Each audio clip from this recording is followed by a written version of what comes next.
Now be warned, people, starting with this movie, this is where the series really started to change.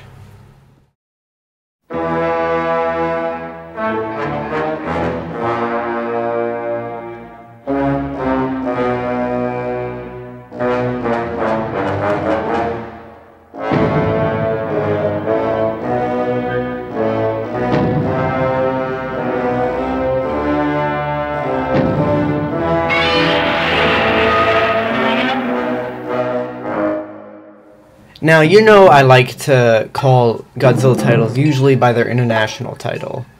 And I know this is called Godzilla vs. the Sea Monster in the US, but the international title of this movie, and the one I prefer to call it by, is Ebirah, Horror of the Deep. And if you're curious, the Japanese title is Godzilla, Ebirah, Mothra, Big Duel in the South Seas, which actually sounds a little more appropriate, but that's one hell of a long title. So, Ebirah Horror of the Deep is just simpler. Okay, so what's this movie about?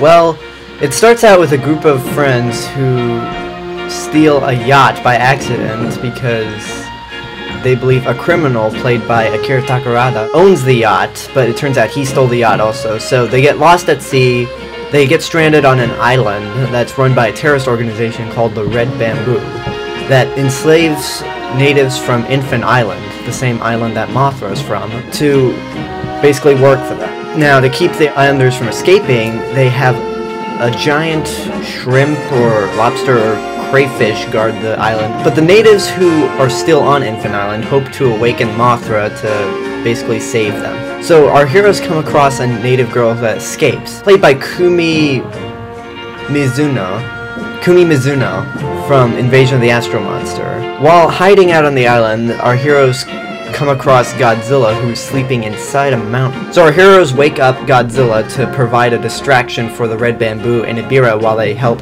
free the infant islanders that are enslaved.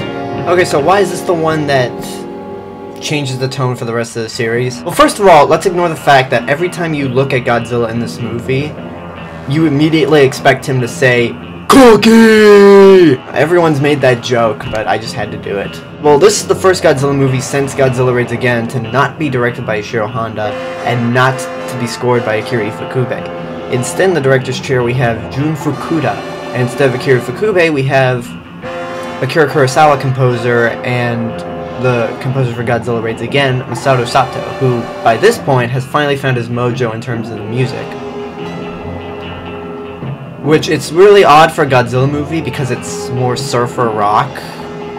But, you know what? I kind of like the music. I mean, every time I listen to the score for Ebirah Horror of the Deep, it always gives me the urge to go to Hurricane Harbor. That look was for a friend of mine. Hopefully he'll get the message. Anyway, I can't really say it's a good movie. I mean, Mothra really doesn't appear until the end of the movie, and her job is to basically help the islanders. She doesn't aid Godzilla in fighting Ebirah or anything. And Godzilla doesn't even pop up until halfway through the movie. But, I mean, it's a guilty pleasure for me. I mean, the music kind of saves the whole movie from just kind of being... Even though there are weird moments, like Godzilla and Ebirah playing volleyball with a rock. I mean, you can't make that up. And then there's that really awkward fight where that giant condor comes out of nowhere, starts pecking at Godzilla, and that's it. For me, I would say it's good, but not great. But for you, the audience, I would probably say watch at your own risk. I mean, you're probably going to need some beer and probably get high, because there are some weird moments that you might laugh at it when you're drunk or high, but that's what I'd say. Watch at your own risk. However, I will say that future Godzilla movies would be better if you were drunk or high. Just trust me.